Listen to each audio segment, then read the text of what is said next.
Oui, honorable Kaliyav, namoni message na yo sur ce forum Parlement debout. Denge ba image za kolakisa ba militaire, il semble qu'ils ont dans le village à Moïse Katumbi. Je pense que message on a kosala d'abanda ko répondre yo, mais c'est une réponse que je m'adresse à camarade Félix et son entourage. Camarade Félix, je me suis donné la peine. Il y a copé ça quand conseil depuis mandat dans le bosso. Maintenant, aux Akozela, Kokote na deuxième mandat. Remarquez que depuis l'élection Oyo, qui est l'eau, n'a tika ko félicité ote. Na Akozela lissus. Décision ni outana. Cour constitutionnelle. Nazali Kozela. Tempérament ya moka. Ndenge Kozala. État d'esprit ya population. Ndenge ko permettre nga la félicité yo. Félicitations on a copé ça yo. Ils ont été que parce que ba pression deuxième mandat. Félicitations à copé ça yo. Ceux qui n'ont montré que sur l'étendue de la République, il y a la paix qui règne. Mais ceux qui m'ont exalité, n'a qui ko félicité oté. Parce que politique et confrontation, chers camarades, na mona président mon côté na mboka wana à réussir la politique à confrontation dans la population. Ceux qui entourage Nayo, ministre de la Défense Nayo, ministre de la Police et autres, Bazali Koebisayo que non, tant que de la confrontation dans la population. Bazali Kokosayo. La Kopesayo, quelques exemples vaincus dans la mboka wana. Ngai na yo tozaki na mboka wana période wana. En 1989 90 91 92 Mobutu na entourage na ye ba conseiller kaye asa la politique à confrontation. Politique à réprimer marche nyonso, revendication nyonso sa population. Et cela était considéré comme Yemoko Mobutu préparer les lits, il y a AFDEL. Entre parenthèses, rébellion. Moutou a préparé quand Beto, il y a AFDEL, il y a des rebelles de l'AFDEL, des Rwandais, Ougandais, Burundais, Kenya. Bah, oh, les gens sont sous la belle, il y a les EAC. Moutou a préparé quand Zela Batouana à cette époque-là, c'est lui-même Mobutu. Le fait de réprimer la population, les gens de l'île de presse à l'époque, abandon qu'on s'aimait au babengi mécontentement dans la population. Ceux qui ceux qui va service moi je prends le risque de vous le dire sur la place publique. Il faut naïbisser pour les laisser qui viennent à mon cœur. C'est pour l'intérêt de mon propre pays. La politique de confrontation avec la population engendre ce que nous appelons le mécontentement. Et le mécontentement, la partie Moko Moka, facilite des rébellions.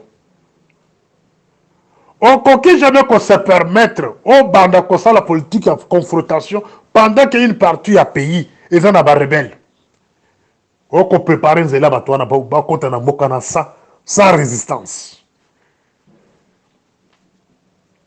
Une rébellion avec l'appui populaire, même si vous mettez les moyens militaires, il y a ndenge na ndenge et kosimbate. Ba militaire ba kokima. Je pense que Batuno ba kolandangai. Notez ça. Une rébellion. Ndenge ba nanga ba bandira ba aventure ba ngwana. Ba ke ba sangana ba to M23. Ceux qui ba moni mécontentement ils belé. La carte ya parti moko ya moka Ils vont séduire ces gens-là et puis ils vont marcher. Une population mécontente, azalaka na conscience T. Il faut bien noter ça. C'est ce que nous appelons sécurité, état d'esprit. Tout le monde y a un air, va expliquer état d'esprit à la population à un niveau nini. Avant tout ministre de la défense,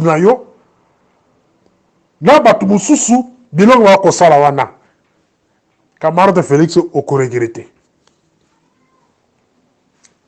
Les plus grands perdants que vous avez. Les plus grands perdants et vous avez.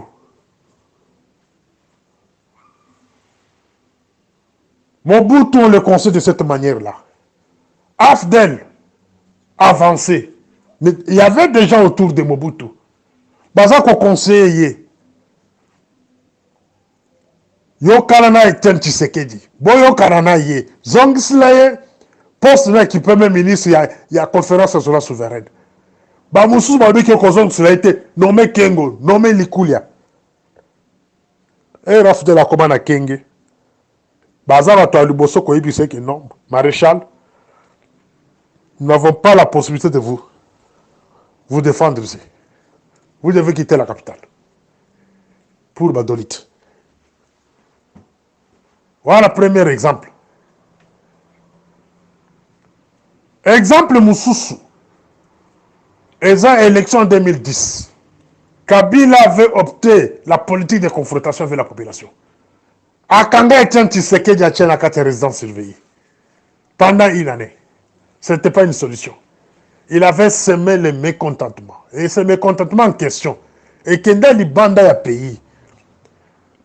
Diaspora Mobimba. Ceux qui disent diaspora, tous sont contents na yote. Il y a que pouvoir nous la carte maï. Diaspora Mobimba, boya Kabila. Comment influencer bateau batika na mboka. Kabila n'était pas en paix. Malgré les mandats au Azoki en 2010. À Monaki, que influence la diaspora, la communauté internationale, et ça là qui va signifier que non, monsieur, vous devez abandonner le pouvoir. À 49 ans, Kabila a abandonné le pouvoir. 49 ans, trop jeune, abandonné le pouvoir. Pourquoi? Fruit, il y a politique, il y a confrontation avec la population. Nanga, Azako Salo menace. John Numbi, Azako Salo menace. M23, Bazan en position. Batumususu, Basu va continuer la carte à vie de Kinshasa. Aux hommes, on a honte. Mais vous engagez un bras de fer. Naba opposant. Katumbi, au côté de la résidence surveillée, moi je ne trouve pas l'impact de la résidence surveillée. Je ne suis pas son militant. Je suis militant comme Katumbi. Je n'ai pas un parti politique. Mais je vois ce qu'il représente. Je vois ce que celui-ci représente. Il a une population où ils ont condamné Nassim. C'est un danger. Même une seule province derrière Katumbi, c'est un danger pour vous-même. Et si cette province-là est comme séduit par une rébellion quelconque, c'est quelque chose du mal pour vous-même. Deuxièmement, donc, ça, là, on a dit. Acceptons que les rebelles ont des gens l'Est du Congo. Et demain, va récupérer Katanga. Est-ce qu'on peut diriger deuxième mandat? Et demain, Bazouki Sangade. Est-ce qu'on peut diriger deuxième mandat?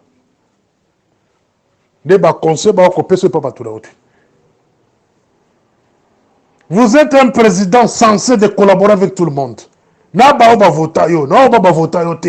Vous êtes censé de chercher des voies, des sorties, des voies qui permettent que nous soyons.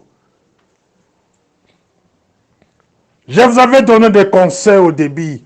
Rassemblez tous les chefs coutumiers. Vendez-moi à la table, y compris le chef de coutumier Katangé. Solo na batuno sona. On doit le pouvoir.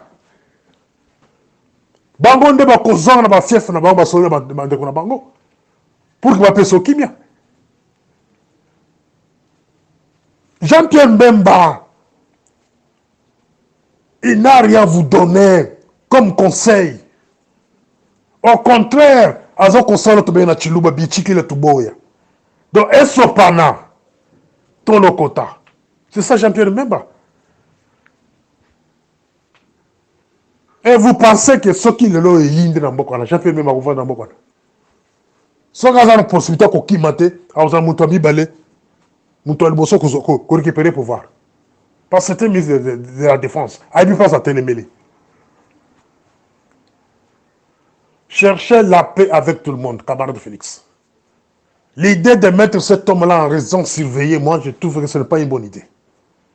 Même si ces militants bakoto mbokate, même si ces militants bakoto mbokate, mais malaise wane kozana katanga, cher président, c'est un lit bien préparé pour la rébellion. Donc, yo moko zoko préparer un métaux pour qu'une rébellion quelconque est là. Na début na biso que non, une rébellion avec l'appui populaire ezalaka terrain vide. Une rébellion où ils ont coûté mécontentement la population.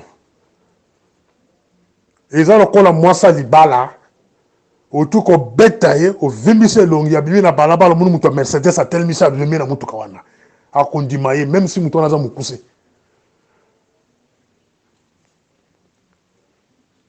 Oza ko préparer un zéla pour que Banguna na yo ba récupérer pouvoir.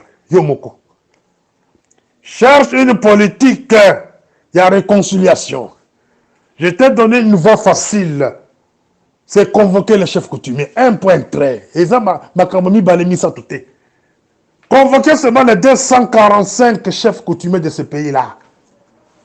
Va vendre autour d'une table, va trouver une solution au problème les en Mokawana.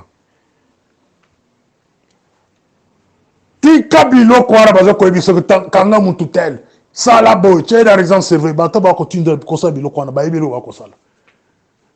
Il prépare le mécontentement.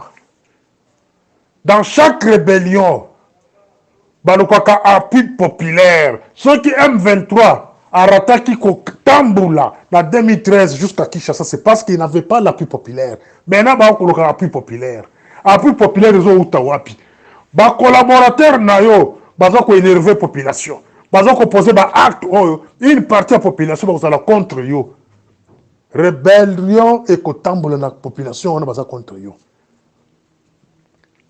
Chers camarades, je te vois finir comme Samuel Do. Wana eza nini asuka me kosoba tebele. Eza point na suka. Je te vois finir comme Samuel Do, ancien président libérien. Azalaka na ba collaborateur ka lokola yo wana. Lokola ba Jean-Pierre Mbemba wana. Lokola ba Peter Kazadi. Bakosaye. Bakenda ko livrer ye na maboko ya rébellion. Bazoyer devant l'ONI. Bakate bitendi. Naza na kamomo ko comprendre parce que c'est histoire wana. Je ne veux pas que on finir le corps à Samuel Do. Parce que je vois l'image de Samuel Do na kati ya mboka wana. Politique au ministre intérieur. On a une expérience de mon côté sur l'aspect sécuritaire. Alors l'expérience de mon côté. Ni par le passé. Chers camarades. On a un ministre de la Défense. Alors l'expérience de mon côté sur le plan de défense militaire. Alors mon côté. On a dit qu'il y a un combo. Dans ma souvenir, il y a un calendrier Bokola. Dans le niveau de défense, il y a une compétence. Dans le niveau du ministère intérieur, il y a une compétence. Dans le cabinet Batouana, qui est dans le ministère intérieur, là où ils sont censés gérer la sécurité du pays, qui est le détecteur de cabinet de Peter Kazadi? C'est son fils. Après, vous avez l'expérience de mon côté. Maintenant, le ministère est censé gérer la sécurité de Mboka Mobimba. Dans la période de passe, oui. Vous n'avez pas un bon ministre de l'Intérieur. Comment à cause de que non, terrain à la préparer pour la rébellion? Passoire. Ministre de la Défense, Dengemoko. Yo moko zo michel ba problème. Et puis toqué na niveau de présidence. Niveau de présidence. Votre propre frère, Jacques Chibanda. Azala kata loyenge. Ba conseil na ye, ba tikela cause de l'expérience moi politique, il y a sécurité. L'homme là de la DGM, il est tout le temps dans son bureau. Mais c'est Roland Kachantal. Tout le temps dans son bureau. Il a quelle expérience? Pour votre information, monsieur le président, Moutou Arikritaka, cet homme-là, le Roland Kachantal, c'est bien moi. Morning Star. Soka Wangani, Batewi Bazakata DGM, qui d'autres n'ont pas. C'est celui-là que vous appelez expert en matière de sécurité. Aza tout le temps à côté de votre frère. Je vous dirai pourquoi ça dans le bureau Noéwana. À tout moment. Na kolobelango après. Na audio zakoya. Morning Star. Honorable Kaliav. Au premier audio, je vous disais que la politique de confrontation engendre souvent le mécontentement. Et ce mécontentement-là profite aux adversaires politiques ou aux ennemis, autrement dit. Soki tozongisima, to tracer tableau, il y a notre fait président Laurent Désiré Kabila. Personnel. Et puis, tu tracer tableau moussous.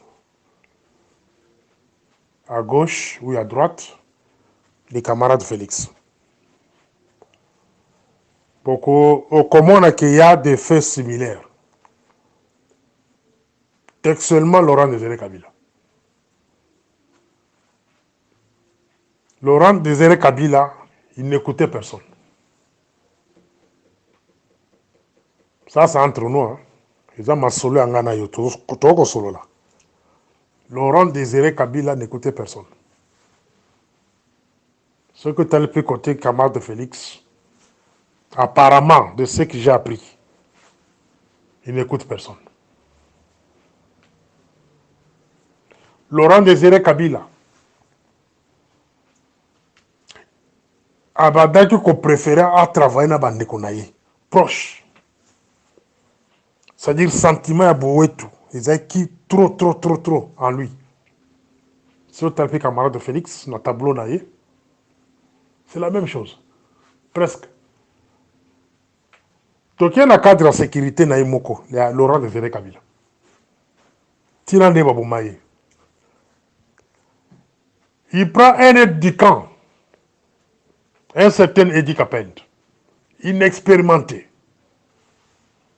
quelqu'un qui est en chômage pendant plusieurs années. Par chance, premier grade, première fonction qu'on lui bombarde, c'est aide du camp. Vous allez comprendre ma bêtise. Pourquoi? Parce qu'il avait des affinités familiales ou amicales avec Laurent Désiré Kabila. Eddie Capend. Assistant principal de Laurent Désiré Kabila. Une certaine Nelly Tuité. Nelly, une femme inexpérimentée. Akena kozwa zemiti ya âgé ya aner à cette époque-là. Pour vous montrer que même la présidence, et si Kabila va nous dire que Kona moi si nièce naïe ne va pénétrer facilement. Il n'avait pas le secret. Dès lors qu'on a un monde qui vient l'État qui va dans la prison. Donc, il y a un cabinet à camarade de Félix. Nani Azali,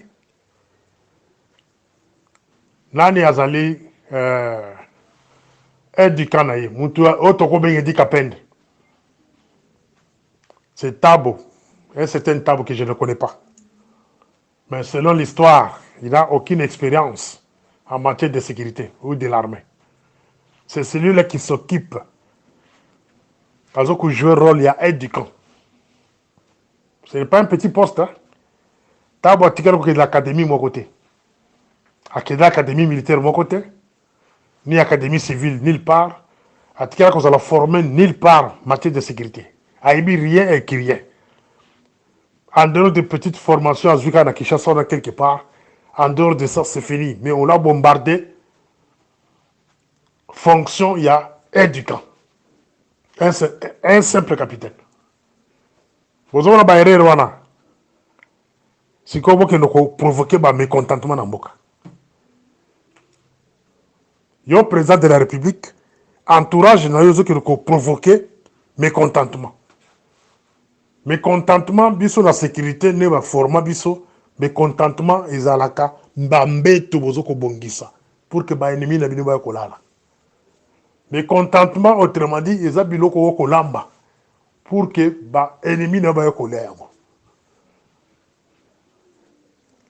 Si ko boye ko kende na sécurité interne, mutoza patron ya sécurité interne. J'apprends même que il donne même des ordres même là-bas.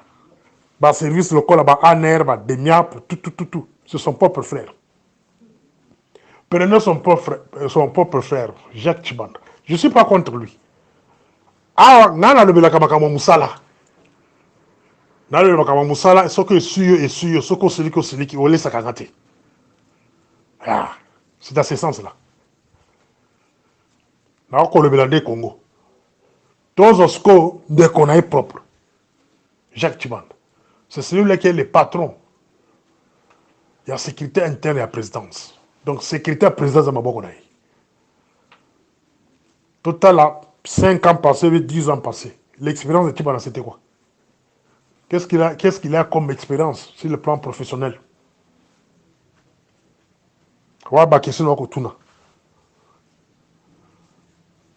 Bien sûr, là, il y a la formation au Kenya, en Israël, bien sûr.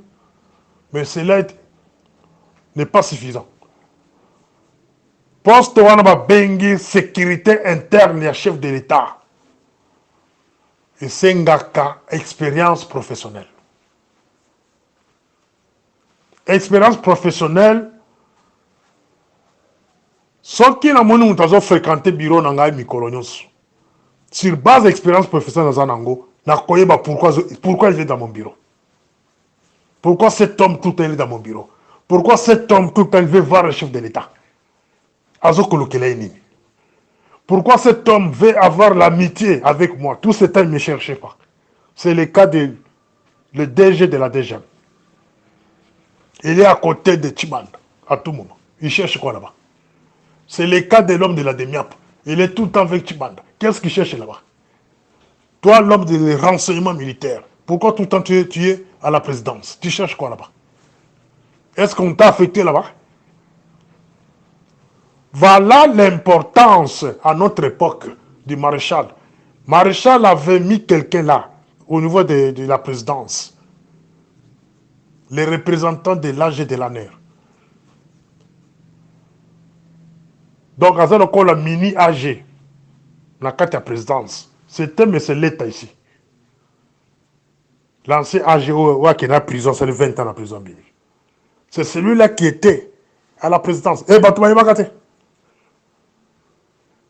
c'est lui qui contrôle la sécurité, donc l'intelligence, les renseignements, il y a présidence mobile. Aya comment on a à la bureau na yo quelque part, DGM. Mais tout le temps tu es à la présidence, tu te fais appeler expert. Je te fais arrêter. Là, au Kanisa yo. Quand est-ce que tu vas te renseigner de l'insécurité, de l'infiltration, des ennemis au bazo kokota la ville de Kinshasa, ou dans Lubumbashi, ou dans Goma? Quand est-ce que tu vas te renseigner sur le plan militaire? Mais tu es tout le temps à la présidence. On est parenthèse, vous avez des détails plus tard. Dans la tableau mi balewana, Laurent Désiré Kabila, erreur à Sala, et même est une loi. Erreur à Sala, et même est une loi. Il n'écoutait personne. Si tu donnes des conseils, même par écrit, avant de côté. Verbalement, parfois, tu peux l'énerver à Kangisio. Et beaucoup de gens, avant de bangaï. Il a coupé ses conseils. C'est ça le cas de mon frère Félix. La plupart de tes collaborateurs vont banga conseiller yo. Même à quoi sur la vérité. Parce que quand ils vont te parler ou bien t'écrire, au moins que les ennemis vont collaborer avec les ennemis. Et les gens commencent à se réserver. Quand je dis que la plupart de tes collaborateurs, parce que naïbi, hein, ma camion c'est pas koyibisa au koyokate. Na pese exemple Laurent Désiré Kabila. Laurent Désiré Kabila faisait plus confiance à un certain Kakouji. Parce qu'il était son oncle. Mais quand nous faisons les parcours, quand nous regardons les parcours de Kakouji, Gaëtan Kakouji, Kakouji ne faisait rien en Belgique. Azar a bagage intellectuel. Mais c'est celui-là qui était le bras droit de Laurent Désiré Kabila, ministre de l'Intérieur. Les gens qui murmuraient, l'ito y a Laurent Désiré Kabila en Swahili. Moins un Congo, la même chose. Batou a plus sa confiance. Moins un Congo, on a niveau États-Unis. Surtout, on a dit bien, Zaki, simple gardien. Autre baignard sécurité. C'est celui-là qui était le bras droit de Laurent Désiré Kabila. Des bateaux bano koyokai. Oya côté ba Victor Mpoyo, Bambaya, Banani. C'est ce qui est pas camarade de Félix. N'a pas une insécurité interne. Batuni bazakuna. Batuni bazakuna.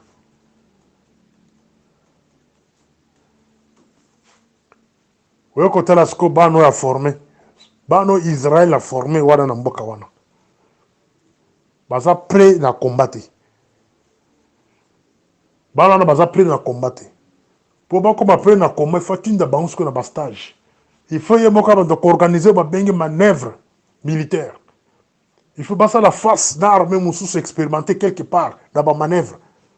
Wana de ba kozala prêt à combat. Israël cherche l'argent.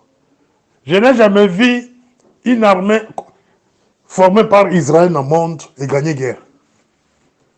Dans mon angoté. Batanga wana kombo. Dans mon armée, mon côté, ça c'est mon point de vue. Dans mon armée, mon côté, Israël a formé et qui a guerre et gagné. Dans mon côté. Sinon, par l'échelle, il allait rester au pouvoir pour toujours. Bah, on a formé. Bah, quoi qu'on a prêt peut-être pour terroriser la population. Mais faire la face, bon, pendant 3, 4, 5 jours, une semaine, il y a l'okitezo qu'on élaboré. Là-bas, non, en tout cas, je ne pense pas. Dès lors qu'on a relevé non, il n'est pas bon, il y a côté cas, collaborateur, qui provoquer la population. Et les collaborateurs va provoquer la population, c'est dans le but de créer un mécontentement dans la population. Si une partie de la population est mécontent dans le pouvoir, c'est un danger. Dans ce qu'on insiste dans point. La politique de confrontation ne paye pas, chers camarades de Félix. Confrontation que je parle ici, c'est considérer l'opposition comme un ennemi. Pas les adversaires, mais les ennemis. Considérer les militants qui supportent l'opposition comme un ennemi. Une fois que vous avez dans Nanzela, vous massacrez bango, ou bien vous massacrez makimi. Ce n'est pas une bonne politique. Zongela makanisi nanga ona ibisiyo. Il y a 245 tribus. Chaque tribu a un chef coutumier. Même les Banyamulenge là, les Banyamulenge, Bengisa Bango Baya na table. Parce que Bazobi Benga ba Congolais. Yo moko lobi ke bazo ba Congolais. Bengisa Bango Baya na table. Baya bisa tozo ko devoir bango nini par le passé. To défendre nini et pas ancêtre na bango. Et qu'est-ce qu'il faut pour que Bango la kimia? Parce que les Banyamulenge, boyokanga bien naza contre bino te mais naza contre politique na bino na makanisi na bino boza baingrat boza baingrat les Banyamulenge là. D'abord vous avez créé une appellation qui n'existe pas au Congo, Banyamulenge. Je peux bien vous appeler les Banyarwanda. Vous êtes des Rwandais. Les anciens réfugiés rwandais. C'est ça le terme que je peux utiliser. Boye na mboka wana. Mobutu avait donné à votre Bisengimana à l'époque comme directeur des cabinets naïe. Et là, c'est suffisant. Mobutu vous avait donné nationalité.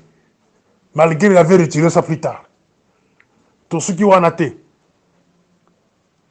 On a tout fait pour combattre une voie présidence. Vous avez géré ce pays-là, vous les Banyamulenge. Et là, c'est suffisant. Vous avez créé des guerres en Bokawana. La guerre, il y a RCD, Goma, MLC, c'est bien vous. Vous avez fait tuer au moins 15 millions de Congolais. Vous, les Banyamulenge. Vous êtes à la base de ça. Aujourd'hui, vous êtes dans l'appareil même de la justice. Vous êtes dans l'appareil de sécurité. Vous êtes à la présidence. Et ça, c'est suffisant. Alors, envoyez maintenant vos chefs coutumiers là. Si ça existait, na table ronde de chef coutumier. Table ronde on est kokota. Attention, vous t'aimez là, kokota. Bah, Congolais, bah, kokota ça. Il y a ma chef coutumier. Je sais le pourquoi. Je ne vais pas parler de politiciens parce que ce sont des voleurs, la majorité. Moi, je ne soutiens pas des politiciens. La plupart sont des voleurs. Ils viendront là avec des idées à poste. Mais avec les chefs coutumiers, ils viendront parler les problèmes de la terre. Les problèmes mabélés. Voilà pourquoi j'insiste qu'il y ait cette table ronde-là. Ceux camarades de Félix Alingi qui vont dans le pouvoir, na kimia nyonso, qui est moutou nyonso dans la kimia pe, na esengo, a bien son chef coutumier. Mais ceux qui ont beaucoup de voir Morning Star, a préféré que les politiciens, les flatteurs, il finira comme Samuel Doe. Je dis bien, il finira comme Samuel Doe de la Libéria. Samuel Doe, tu na Google, Samuel Doe, Libéria. Beaucoup de l'histoire dans une vidéo. Bato ba touré ye, bazo couper c'est ba fausse idée. Salaboy, ba ebi ke kusuka boy. C'est que ko ben ça. Ba chef coutumier te sur na bango. Soki ko arranger sécurité dans interne te Italio. Na pesu ka tableau mi balé ya Laurent Désiré Kabila na tableau na yo moko. Si Kabila a fait 18 ans au pouvoir, ce qu'on a les tableaux à Kabila, il y a sécurité à Kabila. Comparé sur le tableau à sécurité na yo. Comment les différences des Moussika? Écart des Moussika penza. Écart des Moussika. Tala bato bazaki la sécurité militaire. Il y a Kabila. Comparé siko na bato yo tchelelo. Parcours ya bato wana. Tala bato oyo Kabila tchaki lokola Edika. Edika Kabila. Comparé bango. Banako kita. Aucune différence des alliés. On ne dirige pas les pays avec les sentiments. Sentiments amicaux ou bien familial. Non. Ceux qui ont habillé comme ballon, en tout cas, vous êtes candidats à la mort. Même si vous aurez le deuxième mandat ou le troisième mandat. Pour vous balancer, c'est un petit problème. Contrôler Batu Ozo Kocha dans ma poste. T'as l'expérience professionnelle à Bango, chers camarades. Mututo Kocha na poste, réflexe Mututo Kocha na poste. Et là, Batu Bazako imaginer, t'as imaginé l'eau qui est commis renseignement. Non. Un agent de renseignement a 5 principes.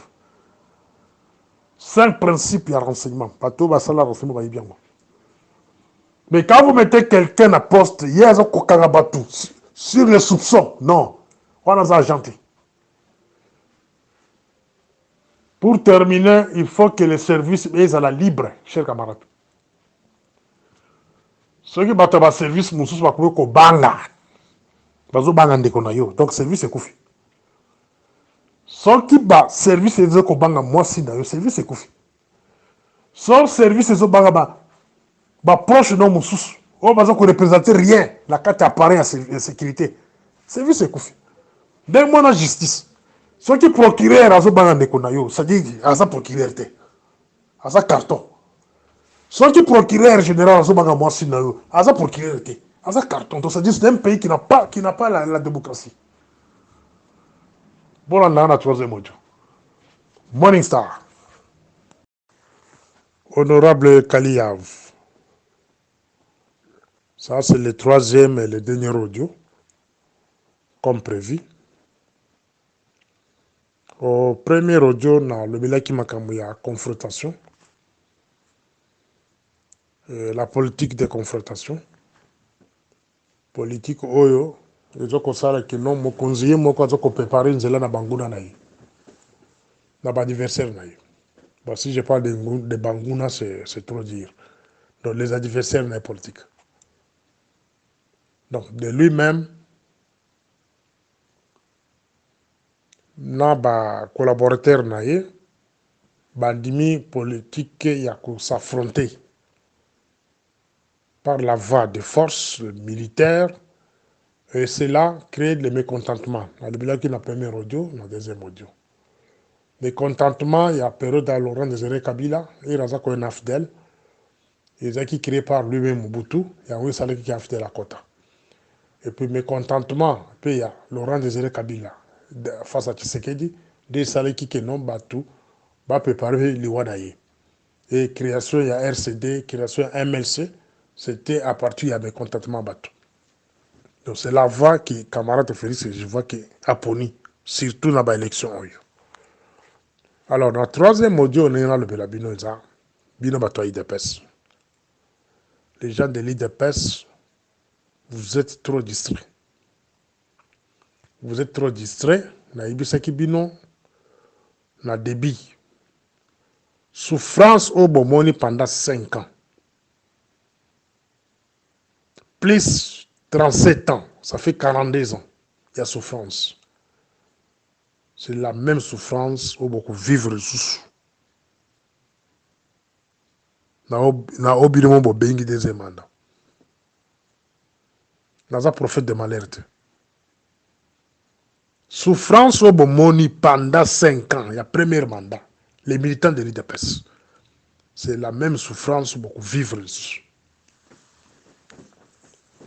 Bon, ça les forte, le Kolanga, Morning Star, comme ça la pression sur camarade de Félix à se débarrasser. La bataille va accompagner dans le premier mandat. La liste est très longue. Kabouya peut tomber cette nuit, oui. Mais Batou Soussou Babaté, c'est ma Kabou Bino Boyi Bangote. Bato Basala Keno, camarade de Félix, avant 5 ans, à Pessabino au Congo. Va diminuer l'influence à partir IDPS. Basala qui est camarade de Félix, qui est dans le côté de l'Union sacrée. A qui partit dans IDPS, où il n'y a pas de fierté. Sur toute l'étendue de la République. À qui côté de monstre moko babingi union sacrée avec des bateaux oh basala bino mabe.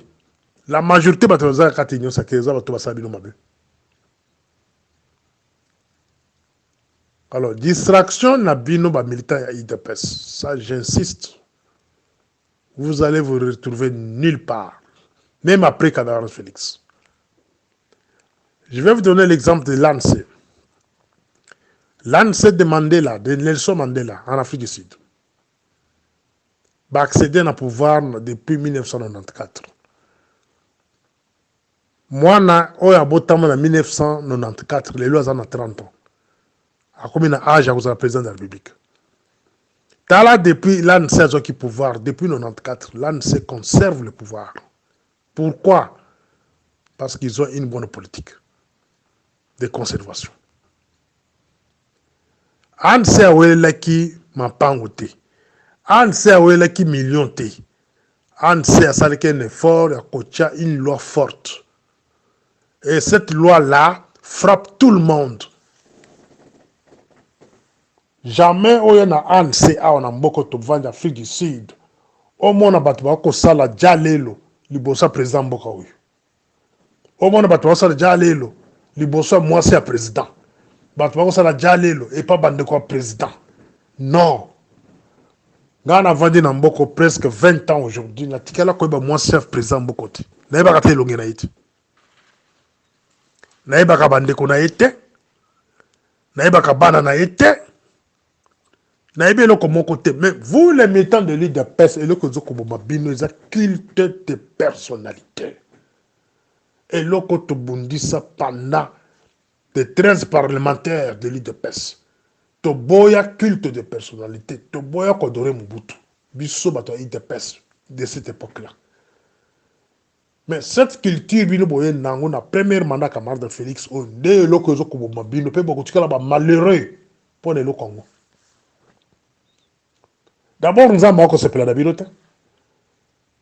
vous avez remplacé Dieu à la place. Vous avez Zambé, vous avez Pembeni, vous avez Moutochi de Bosso. Dès le coup, vous avez Angwana. Olé Botala Libosso. Après Félix, qui peut le remplacer? Ça, c'est quelque chose que vous devez vous poser des questions. Vous, les gens de l'IDPS. Qui va remplacer Félix si celui-ci termine le deuxième mandat?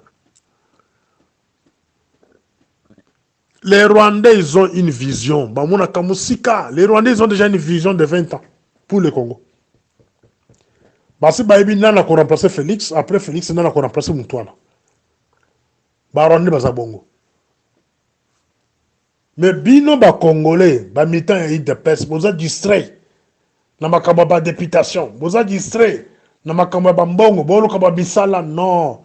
Cherchez d'abord ya kobongi sa parti. Si les Rwandais va décider que parti on est koufa, parce que Baïbi force à partir à IDPS. Botel mais sa parti sur toute l'étendue de la République. Coin, IDPS fait tellement comme auparavant. Bon, on penser qui peut remplacer Félix en cas de voir on a côté na mitu na bino à partir de Boutoualelo. Nani a remplacé Félix après son mandat, son deuxième mandat et dernier mandat. Si Dieu est levé, je pense que la Cour constitutionnelle a évité crise, il a invalidé le camarade de Félix. Le pire est déjà arrivé, mais je pense que le président de la Cour constitutionnelle va éviter la crise au sommet de l'État. Oh, tout mon côté à côté pour régler en gros. Et dans la carte de l'opposition, et dans la carte de pouvoir, si bah invalider le camarade de Félix, automatiquement le pouvoir est dans la rue. C'est les militaires rwandais quelque part à récupérer le pouvoir rwandais. Donc nous sommes dans l'obligation d'aller sur un piste autobengi dialogue avec les chefs coutumiers de toutes les tribus. Pour que tout côté na piège au Rwandais va sortir le bosso, il y a kopanzana. Mais tout va nasko kanisa nani akurambase camarade de Félix. La kisebine lokomoko oyo ko choquer bino nyoso. Na vanda ki lobi na butu nazo ko observer cabinet à Félix. Na se penché mingi pa ya ndeko na ye wana Jacques Chibanda. Jacques Olimbisanga parce que mikolo na uzaka kana yo. Nazo tala cabinet na ye wana banani bazo ko fréquenter cabinet wana. On m'apprend que le DG de la DGM, c'est mon ancien collègue, hein,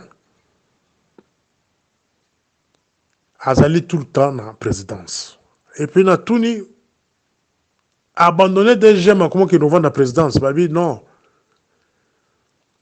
Il est là, Azoko aider Jacques Chibanda, comme expert. Alors, et là, moi, il est dans la moto. Ce monsieur-là comptait Azala, conseil spécial en matière de sécurité du chef de l'État.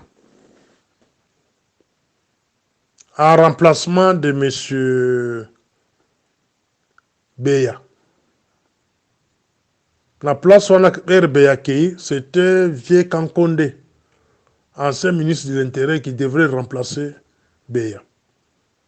Mais la bagarre qui interne, dans le côté camarade de Félix, jusqu'à tel point que le vieux Kankonde était exclu. C'est ce monsieur-là, Roland Kachantal, qui devait remplacer monsieur Mbelou. Et monsieur Beya. Et Simbate. Kaka Morning Star Bozo Komona Oyo, a Beta, Mololo, jusqu'à tel point que camarade fils à comprendre que non, il faut Simbate.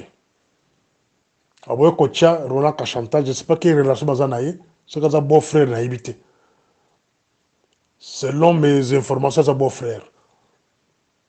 Habite sous conseil spécialité. Mais bota la siko rize ya batuana. Akia ko bata masiko na bureau ya Jacques Chibanda.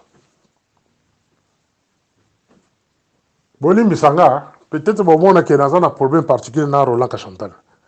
Mais so bola ndeli bien, problème particulier ezali. Yanga na ye. Ye moko yebi. Moi, quand tu me provoques ou bien quand un problème là, il n'y a pas que la kolanda yo ti dans l'équita. La côté carotte. Parce que tu as un mokile pour nous accompagner minote. Yo quand ce Congo yo ya tata na yo. Au Coréen ça makelele, mais makelele les alliés. Na kozala kaka na yo. Ok, qu'on va dans la présidence, na cabinet ya moi no babengi Jacques Chibanda. Mais c'est Roland Kachantal. Il passe que Dieu comme là. Intention des années. Un, c'est se faire d'abord familiariser dans les soldats, dans le cadre des républicains, dans le service, nous sommes la sécurité et la présidence. Ça c'est la première intention. Deuxième intention, tu veux te comporter en dauphin de Félix. Kouanganate. Nazan dokite, mais nazan kota la makanisi na yo. Première mission dans la présidence, il a se fait familiariser d'abord dans le service, comme ça l'homme fort de la République, qui est bâti sur Banga. Parce que les Congolais, la plupart sont de Bololais. Hein. Ce babengi mutute azan de kuya mama, et tout le monde commence à avoir peur. On n'est pas babanga loi ya pays, mais babanga ba individu. Ce babengi que non aza le kiya, bakuboko banga. C'est ça qui bololait à l'autorité de tout ça na bango. Mutu moko ta ko tellement na mboka na gangi le batongonde lona. Non, azoko banga parce que c'est pas la loi. Première des choses au lieu sala, ils ont se faire familiariser. Dans les militaires, dans les gardes républicains, dans le service de l'intelligence, la présidence, dans la présidence,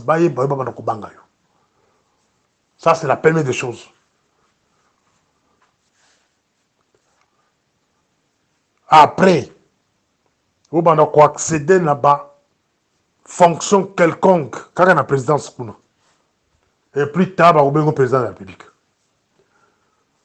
C'est ça la finalité.